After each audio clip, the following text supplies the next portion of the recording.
Hi friends, ಎಲ್ಲರಿಗೂ ನಮಸ್ಕಾರ. Friends, ಇವತ್ತಿನ ಒಂದು ವಿಡಿಯೋದಲ್ಲಿ ನಾನು ಒಂದು ಪೆಸ್ಟಿಸೈಡ್ನ ನಿಮಗೆ ತೋರಿಸ್ತೀನಿ.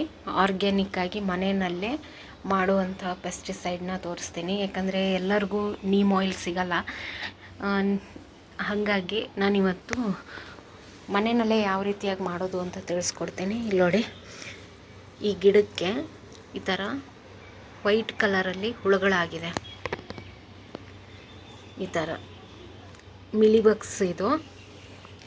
ಈ ಮಿಲಿಬಗ್ಸ್ ಏನಾಗಿದಾವಲ್ಲ, ಇವೆಲ್ಲನೂ ಹೋಗಬೇಕು ಅಂದರೆ ನಾವು ಏನನ್ನು ಈ ಗಿಡಕ್ಕೆ ಸ್ಪ್ರೇ ಮಾಡಬೇಕು ಅಂತ ಹೇಳಿ ತೋರಿಸ್ತೀನಿ. ಈಗಾಗಲೇ ನನ್ನ ಒಂದು ಗಾರ್ಡನ್ನಲ್ಲಿ ಈಗ ನಾನು ಹಾಕಿದ್ದೀನಿ. ಯಾವ ಥರ ಒಂದಿಷ್ಟು ವಿಡಿಯೋಗಳಿದೆ, ನೋಡಿಲ್ಲ ಅಂದರೆ ನೋಡಿ. ಇಲ್ಲಿ ನೋಡಿ, ಈ ರೀತಿಯಾಗಿ ವೈಟ್ ಕಲರಲ್ಲಿರುತ್ತೆ ಈ ಥರ. ಆಮೇಲೆ ಕರಿ ಕಲರ್ ಹುಳ ಬರುತ್ತೆ, ಚಿಕ್ಕದಾಗಿ ಬರುತ್ತೆ, ಅದರಲ್ಲೂ ಇರುತ್ತೆ. ಆದರೆ ಈ ಝೇಡಾ ಪ್ಲ್ಯಾಂಟಲ್ಲಿ ಜಾಸ್ತಿ ಇರುತ್ತೆ, ಮನಿ ಪ್ಲ್ಯಾಂಟಲ್ಲಿ ಬರೋದು ಕಡಿಮೆ, ಇದರಲ್ಲಿ ಇಲ್ಲ. ಸ್ವಲ್ಪ ಬಿಸಿಲು ಕಡಿಮೆ ಆದರೂ ಕೂಡ ಅಷ್ಟೇ ಆಗಿಬಿಡ್ತವೆ. ಇಲ್ಲಿ ನೋಡಿ, ಇಲ್ಲಿ ಹಾಗೆ ಅದು ನೀವು ನೋಡಿ, ಚಿಗುರು ಎಲ್ಲಿ ಹೊಡಿತಾ ಇದೆ, ಎಲ್ಲಿ ಎಳೆಯದಿದೆ ಅಲ್ಲಿ ಮಾತ್ರ ಇದ್ದಾವೆ. ಸ್ವಲ್ಪನೇ ಇದ್ದರೆ ಈ ರೀತಿಯಿಂದ ಕೈಯಿಂದ ತೆಗೆದುಬಿಟ್ರೆ ಬಂದುಬಿಡುತ್ತೆ. ಬಟ್ ಎಲ್ಲದರಲ್ಲೂ ಇದೆ ನೋಡಿ, ಇಲ್ಲೆಲ್ಲ ಇದೆ ನೋಡಿ, ಇಲ್ಲೂ ಕೂಡ ಇದೆ. ಪ್ರತಿಯೊಂದು ಎಲ್ಲಿ ಚಿಗುರು ಹೊಡಿತಾ ಇದೆ ಅಲ್ಲ, ಅಲ್ಲೆಲ್ಲ ಇದೆ. ಹಾಗಾಗಿ ಇದಕ್ಕೆ ಇವತ್ತು ಸ್ಪ್ರೇ ಮಾಡ್ತಾಯಿದ್ದೀನಿ. ನಾನು ಏನನ್ನು ಸ್ಪ್ರೇ ಮಾಡ್ತೀನಿ, ಯಾವ ರೀತಿಯಾಗಿ ಮಾಡ್ತೀನಿ, ಇನ್ಸ್ಟಂಟಾಗಿ ಮಾಡೋದನ್ನು ಹೇಳ್ಕೊಡ್ತೀನಿ. ವಿಡಿಯೋನ ಕಂಪ್ಲೀಟಾಗಿ ನೋಡಿ. ನಿಮಗೆ ಇಷ್ಟ ಆದರೆ ಒಂದು ಲೈಕ್ ಮಾಡಿ ಫ್ರೆಂಡ್ಸ್. ನೀವು ವಿಡಿಯೋ ಪೂರ್ತಿಯಾಗಿ ನೋಡಿದ್ರೇ ಅರ್ಥ ಆಗುತ್ತೆ, ಅದಕ್ಕೋಸ್ಕರ. ಪೆಸ್ಟಿಸೈಡ್ನ ಯಾವ ರೀತಿ ಮಾಡೋದು ಅಂತ ತಿಳಿಸ್ತೀನಿ ನೋಡಿ. ಇಲ್ಲಿ ನಾನು ಖಾರವಾಗಿರುವಂಥ ಮೆಣಸಿನ್ಕಾಯಿ ತೊಗೊಂಡಿದ್ದೀನಿ, ಒಂದು 3 ಮೆಣಸಿನ್ಕಾಯಿ ತೊಗೊಂಡಿದ್ದೀನಿ. ಆಮೇಲೆ ಬೆಳ್ಳುಳ್ಳಿ. ನಿಮಗೆ ಎಷ್ಟು ಪೆಸ್ಟಿಸೈಡ್ ಮಾಡ್ಕೋಬೇಕು ಅಷ್ಟನ್ನು ನೀವು ಇಲ್ಲಿ ತೊಗೋಬೇಕಾಗತ್ತೆ. ಇದಿಷ್ಟನ್ನು ನಾನು ಒಂದು ಮಿಕ್ಸರ್ ಜಾರ್ಗೆ ಹಾಕ್ತಾಯಿದ್ದೀನಿ. ಇದು ಇನ್ಸ್ಟೆಂಟಾಗಿ ಮಾಡೋದು. ಈಗಾಗಲೇ ನಾನು ಒಂದು ತೋರಿಸಿದ್ದೀನಿ, ಅದನ್ನು ಒಂದು ವಾರ 15 ದಿನ ಇಟ್ಬಿಟ್ಟು ನೀವು ಯೂಸ್ ಮಾಡ್ಕೋಬಹುದು. ಹಾಗೆ ಇದಕ್ಕೆ ಈ ಬೆಳ್ಳುಳ್ಳಿ ಮತ್ತು ಹಸಿಮೆಣಸಿನ್ಕಾಯಿಗೆ ನಾನಿಲ್ಲಿ ಒಂದು ಅರ್ಧ ಸ್ಪೂನ್ ಆಗುವಷ್ಟು ಅರಿಶಿನ ಸೇರಿಸ್ತಾ ಇದ್ದೀನಿ. ಇದಕ್ಕೆ ಒಂದು ಸ್ವಲ್ಪನೇ ನೀರು ಹಾಕಬೇಕು, ಜಾಸ್ತಿ ಹಾಕಬಾರ್ದು.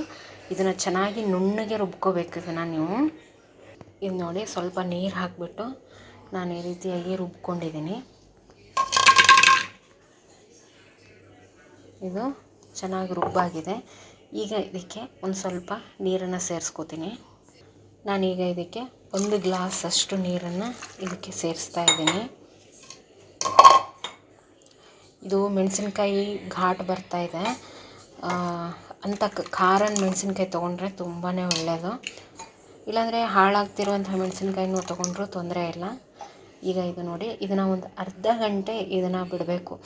ಆ ಬೆಳ್ಳುಳ್ಳಿ ವಾಸನೆ ಆಮೇಲೆ ಹಸಿಮೆಣಸಿನ್ಕಾಯಿ ಘಾಟೆಲ್ಲ ನೀರಲ್ಲಿ ಚೆನ್ನಾಗಿ ಬೆರೆತ್ಕೊಳ್ಳಿ. 1 ಗಂಟೆ ಬಿಟ್ಟು ನಿಮಗೆ ತೋರಿಸ್ತೀನಿ ನಾನು. ಅರ್ಧ ಗಂಟೆನಾದರೂ ಮಿನಿಮಮ್ ಆಗಿ ಬಿಡಬೇಕಾಗತ್ತೆ. ಇದನ್ನು ಹಾಗೆ ಇಡ್ತೀನಿ ನೋಡಿ. 1 ಗಂಟೆ ಆದಮೇಲೆ ಈ ರೀತಿಯಾಗಿದೆ ಇದು ನೋಡಿ. ಇದನ್ನು ಚೆನ್ನಾಗಿ ಮಿಕ್ಸ್ ಮಾಡ್ಕೊಂಡ್ಬಿಡಿ. ಈಗ ಇದು ನೀರಲ್ಲಿ ಚೆನ್ನಾಗಿ ಬೆರೆತ್ಕೊಂಡಿರುತ್ತೆ. ಇದನ್ನು ನಾನೇನು ಮಾಡ್ತೀನಿ, ಈ ಒಂದು ಲೋಟಕ್ಕೆ ಈ ಥರ ಸೋಸ್ಕೊತೀನಿ. ನಾನು ಈ ಜಾರಲ್ಲೇ 1 ಗಂಟೆ ಬಿಟ್ಟಿದ್ದೆ. ನಾನು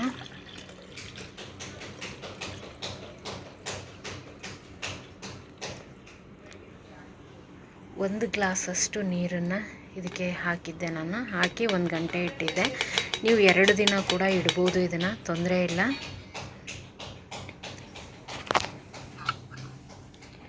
ಚೆನ್ನಾಗಿ ಇದರಿಂದ ನೀರು ಹೋಗಬೇಕು.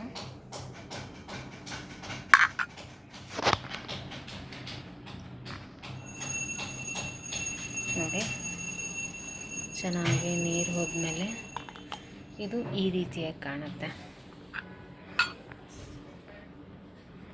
ಇದಕ್ಕೆ ಇನ್ನೊಂದು ಸ್ವಲ್ಪ ನೀರನ್ನು ನಾನು ಸೇರಿಸ್ತಾ ಇದ್ದೀನಿ. ಜಾಸ್ತಿ ಸೇರಿಸಲ್ಲ, 1.5 ಗ್ಲಾಸಷ್ಟು ಆಗುವಷ್ಟು ನೀರನ್ನು ಇದಕ್ಕೆ ಸೇರಿಸ್ತಾ ಇದ್ದೀನಿ.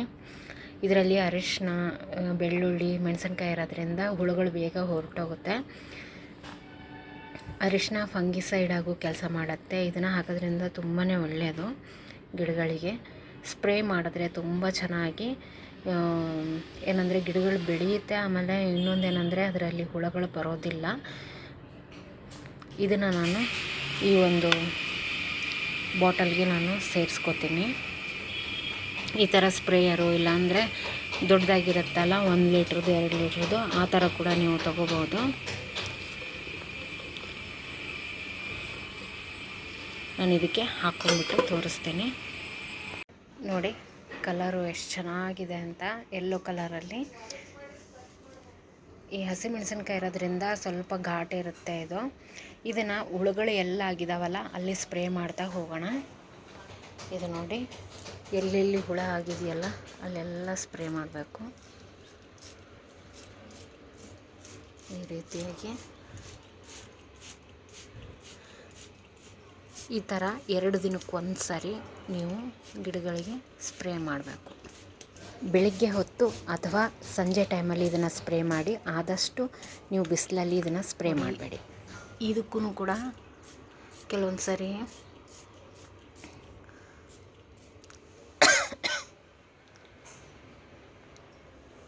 ನೋಡಿ ಇಲ್ಲೆಲ್ಲ ಆಗಿದೆ. ಇದು ಸ್ಪ್ರೆಡ್ ಆಗಲ್ಲ. ಈ ರೀತಿಯಾಗಿ ನೀವು ಸ್ಪ್ರೇ ಮಾಡ್ತಾ ಹೋಗಿ. ಎಲ್ಲೆಲ್ಲಿ ಹುಳ ಆಗಿದೆಯೋ ಅಲ್ಲಿ ನೀವು ಇದನ್ನು ಸ್ಪ್ರೇ ಮಾಡ್ತಾ ಹೋಗಬೇಕು.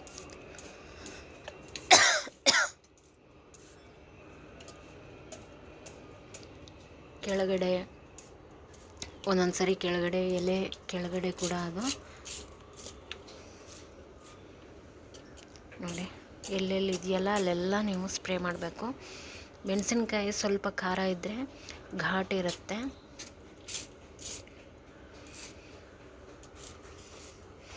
ನೋಡಿ ಈ ರೀತಿಯಾಗಿ ನೀವು ಎಲ್ಲ ಗಿಡಗಳಿಗೂ ಸ್ಪ್ರೇ ಮಾಡ್ಬೋದು. ಇದು ಏನಂದರೆ ಸ್ಟ್ರಾಬೆರಿ ಗಿಡ, ಇದಕ್ಕೂ ಕೂಡ ನೀವು ಸ್ಪ್ರೇ ಮಾಡ್ಬೋದು. ಈ ಮೆಣಸಿನ್ಕಾಯಿ ಗಿಡಗಳೆಲ್ಲ ಕರ್ಲಿ ಆಗಿರ್ತವೆ. ಆ ಥರ ಗಿಡಗಳಿಗೂ ನೀವು ಇದನ್ನು ಸ್ಪ್ರೇ ಮಾಡ್ಬೋದು. ನೋಡಿ ನಾನು ಎಲ್ಲ ಗಿಡಗಳಿಗೂ ಸ್ಪ್ರೇ ಮಾಡ್ತಾ ಇದ್ದೀನಿ. ಈ ರೀತಿ ಸ್ಪ್ರೇ ಮಾಡೋದ್ರಿಂದ ಯಾವುದೇ ಥರ ಹುಳುಗಳು ನಿಮ್ಮ ಗಾರ್ಡನ್ಗೆ ಬರೋದಿಲ್ಲ.